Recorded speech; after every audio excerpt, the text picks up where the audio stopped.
Okay, as a quick video on someone asked me about using this trainer for learning a one plane swing. So the first thing I would do is set the handle more toward one of the lower settings, and the reason for that is it will sit on plane sort of without any leveraging action, so it's easier to feel a real passive idea of a one plane swing.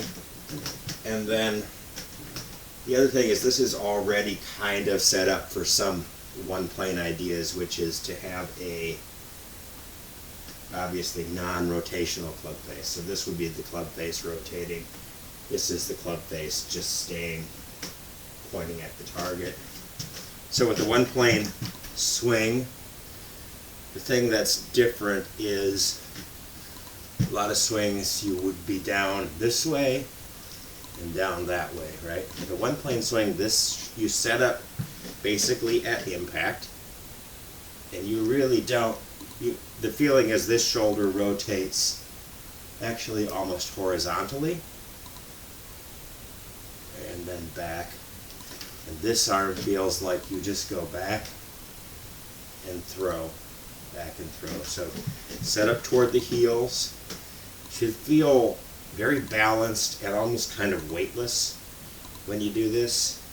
So you need to be back far enough that you're not struggling when you move to speed with falling forward. So if you're setting up with your arms that far out, you need to put a substantial amount of weight back to counterbalance that. You won't be able to see it. So here I am. My weight is really right about here. So the weight is about there in my heels, and that's what you want to feel like.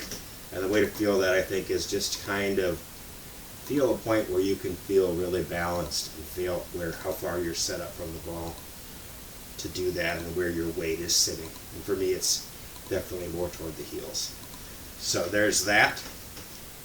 The obvious thing about plane and face rotation, you're just going to see with this, so it's pretty intuitive.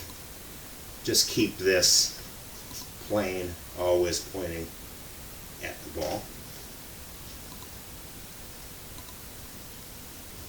And then the big move that's different with Mo Norman's swing and a one plane swing in general is that you can't go then up, because you would be going farther away. And if you go farther away, you're obviously going to miss the ball because you're already fully extended. And so you actually have to go a little closer to the ball, because now your shoulder is going to rotate a little farther away.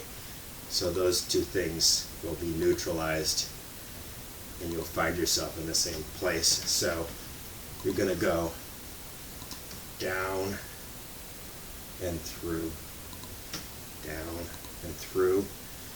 And if you just keep this foot on the background, and you can choose a feeling of either rotating with this foot staying on the ground or just shifting, and the rotation happens reactively to the shift. So those are your choices. So that's the move that powers the swing, is to basically go into this knee and then stop. So let's try one. So setting up on my one plane, and it's good to feel where this lands.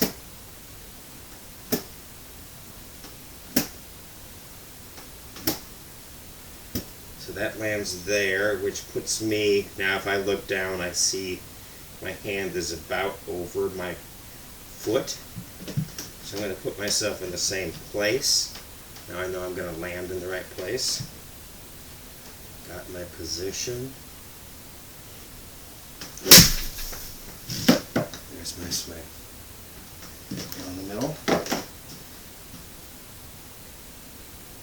And not bad. And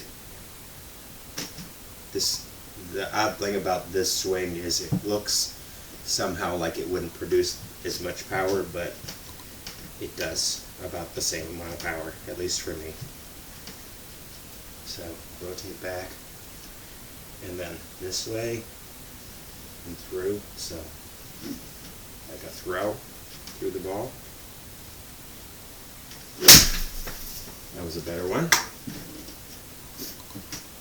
So that's where if you want to add more power into this swing, that's where it comes from. Going up there and releasing like that. We'll try one more. Doing pretty good. I maybe shouldn't risk it. Here we go. Good. And get the Moe Norman finish. So the interesting thing about that finish is if you try it, it's almost a natural response to doing this. You just feel like you're going to come up and do that. So it's not as artificial as it looks. So there it is. Yeah, the trainer does work well for one plane because it helps you visualize where that plane is, but also helps you feel what the balance needs to be to move in that way. So that's it.